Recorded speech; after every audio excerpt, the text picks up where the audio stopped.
para new mind misalnya mendapatkan mandat. Mudah-mudahan nggak tahun 2027 ya, nggak kelamaan kita nunggu. Tahun 2024 new mind dapat mandat. Sebenarnya apa sih yang mau dikerjain oleh para new mind itu untuk membuat perbedaan dengan apa yang old mind lakukan. Nah, untuk itu kita harus tahu dulu apa itu old mind cara berpikirnya, apa itu new mind cara berpikirnya. Kita tahu bahwa salah satu yang membedakan new mind dengan old mind adalah cara berekonomi. Kita tahu bernegara itu ada 7 hal, yaitu Ipolek Sosbud Hankam, ideologi, politik, ekonomi, sosial, budaya, pertahanan, dan keamanan. Nah, di dalam new mind, cara bernegaranya itu sedikit berbeda, namun tujuannya sama. Kita pro Undang-Undang Dasar 45, kita pro NKRI garis lurus, kita pro kebinekaan, maksudnya Bhinneka Tunggal Ika, dan kita pro Pancasila. Itu kita tidak usah ubah. Sebelum kita masuk ke topiknya, ada hal yang menarik tentang Pancasila yang mungkin anak-anak atau sahabat generasi muda ingin bertanya, kenapa Pancasila itu dicemburui oleh banyak negara besar? Bukan negara saja, negara besar. Karena kita adalah memiliki dasar negara yang sangat keren. Karena kita menggabungkan 5 hal yang diimpikan. Dan ini bukan utopia, sesuatu yang dicita-citakan tapi tidak mungkin tercapai. Tapi ini benar-benar dasar negara yang dicemburui. Apa itu? Ketuhanan yang Maha Esa adalah belief in God. Dan itu adalah sila pertama. Sila kedua kemanusiaan itu artinya humanitarian. Ketiga persatuan Indonesia. Itu adalah bentuk nasionalisme. Keempat adalah musyawarah, itu adalah bentuk demokrasi. Dan terakhir adalah keadilan sosial bagi seluruh rakyat, artinya adalah social justice. Jadi 5 itu mencakup ideologi sebuah bangsa besar dan dirangkum dengan sangat sederhana. Karena itu new mind tidak akan merubah dasar, karena itu platform yang dicemburui banyak negara. Nah, kita memulai dengan sesuatu apa yang beda. Yang jelas konsep MMT, Modern Monetary Theory, yang pemerakarsanya adalah Michael Hudson. Dia punya Hudson Institute yang pada tahun 1971 dia adalah salah satu advisor dari Presiden Nixon. Dan apa terobosan yang dilakukan oleh Hudson? Hudson menyatakan waktu tahun 1971 tepatnya bulan Agustus untuk dolar melepas emas sebagai underlying untuk printing money. Jadi dolar bisa di-print berbasis pinjaman atau hutang atau berbasis project. Cerita ini nanti akan kita uraikan karena new mind adalah pro printing money dengan konsep MMT-nya dari Michael Hudson. Dan saat ini Stephanie Kelton adalah salah satu sahabat saya, di mana seandainya new mind jadi mendapatkan mandat, pasti Stephanie Kelton adalah advisor dari salah satu pakar keuangan atau moneternya Indonesia nantinya ya. Gitu cuman CCM kok, cuman cita-cita mulia. Yang penting pelajarannya sekarang masuk dulu. Nah, Michael Hudson kemudian mengajar di Peking University di tahun 80-an akhir hingga tahun 90-an.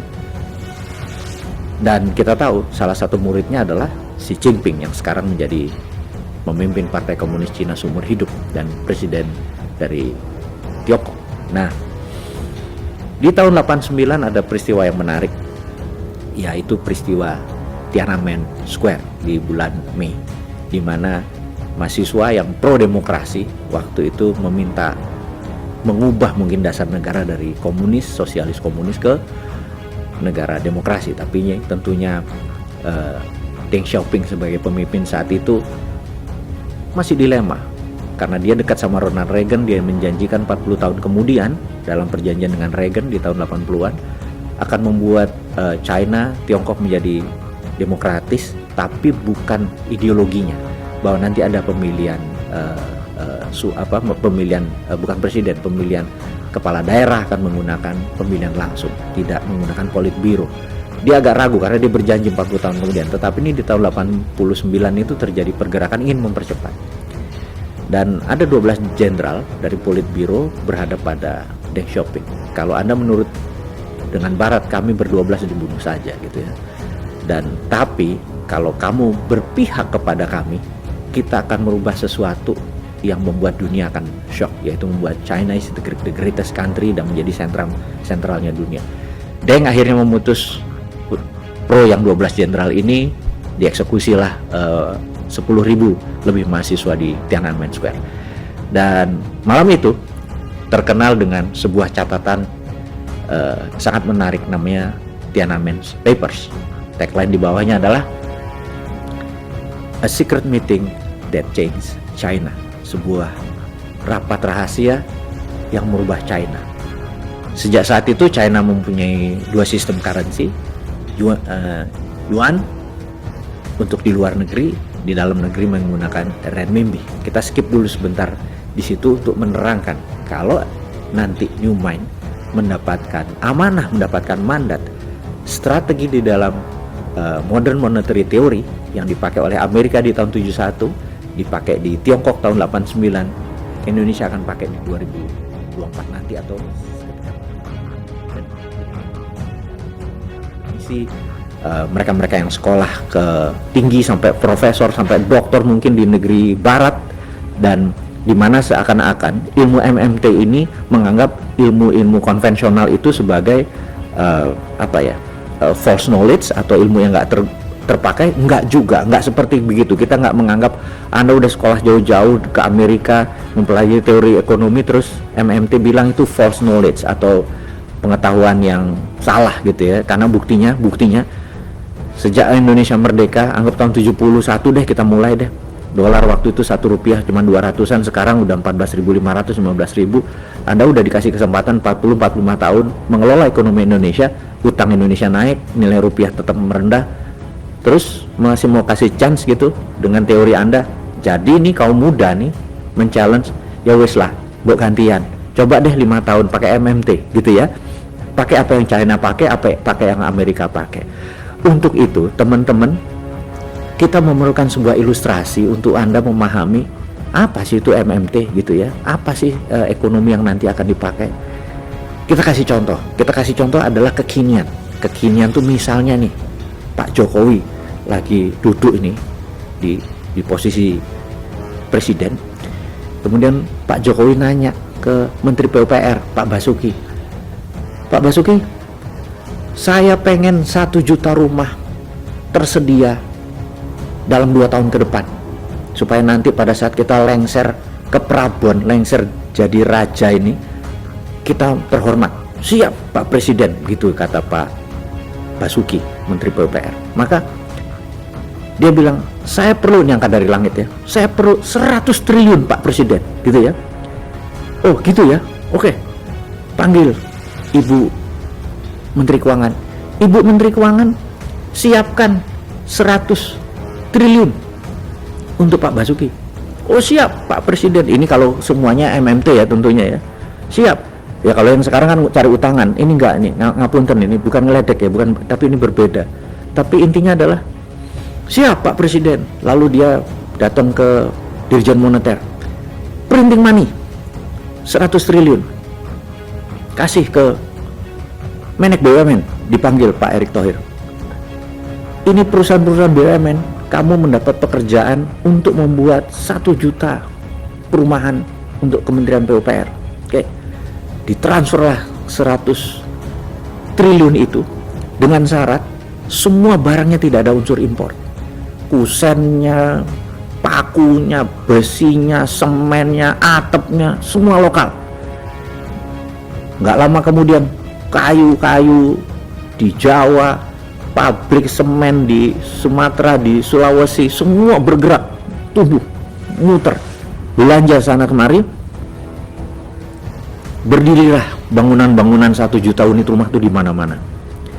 Kemudian mereka mengangsur, 5 tahun orang mengangsur, tidak perlu bunga dan tidak perlu dinaikkan. Ini syaratnya. Kalau misalnya ongkosnya 100 triliun, ya 100 triliun dibagi 1 juta rumah, berapa itu? Ya udah, itu yang harus dibayar masyarakat. Masyarakat bayarnya nyicil selama 5 tahun. Begitu mereka nyicil, masuk ke Menteri Keuangan, masuk ke bank, masuk ke Menteri Keuangan, masuk ke bank, setiap nyicil uangnya diambil dibakar, setiap nyicil uangnya diambil dibakar, setiap nyicil. 2 tahun kemudian begitu berdiri, sold 100 triliunnya masyarakat beli, dibakar.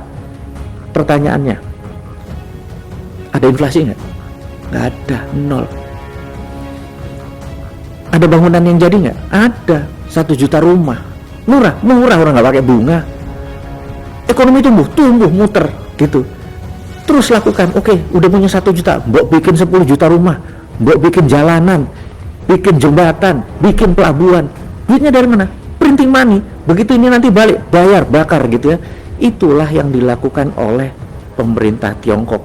Renminbi itu dicetak berdasarkan project, karena itu ngawur seakan-akan mereka membangunnya. Bayangin, satu kota, ada 113 kota di Tiongkok, itu punya gedung bangunan yang 32 lantai. Satu kota itu lebih dari 1000 tower, alias berapa juta populasi di sana. Kalau dihitung selama 40 tahun, itu ada 25 miliar meter persegi bangunan. Alias dalam satu hari kita kayak ngebangun gedung kayak Plaza Senayan tuh 4 biji per day. Kalau minjem duitnya sopo, tapi kalau pakai printing money begitu berdiri dibakar, gak ada inflasi dan gedungnya jadi. Nah, duit tadi tidak boleh membelanjakan 1 sen pun produk luar negeri, karena itu yang menjadi inflasi. Jadi inilah yang akan dilakukan oleh Newman nanti kalau dapat mandat. 10 juta rumah jadi dalam 5 tahun, dan berapa ekonomi tumbuh, berapa rakyat bekerja, berapa produk yang akan disediakan. Lah ngono aja kok susah jadi presiden. Itu kalau Newman jadi. Jadi mulai paham ya. Mudah-mudahan Anda semua terima konsep ini, dan bukan harus Bosman yang jadi presiden. Siapapun yang menerima konsep New Mind, yaitu MMT, Modern Monetary Theory ini, dipakai sebagai konsep ekonomi untuk membangun Indonesia, kasih dia kesempatan untuk mendapatkan mandat. Itu rasanya pelajaran hari ini. Terima kasih, salam sehat, sukses selalu.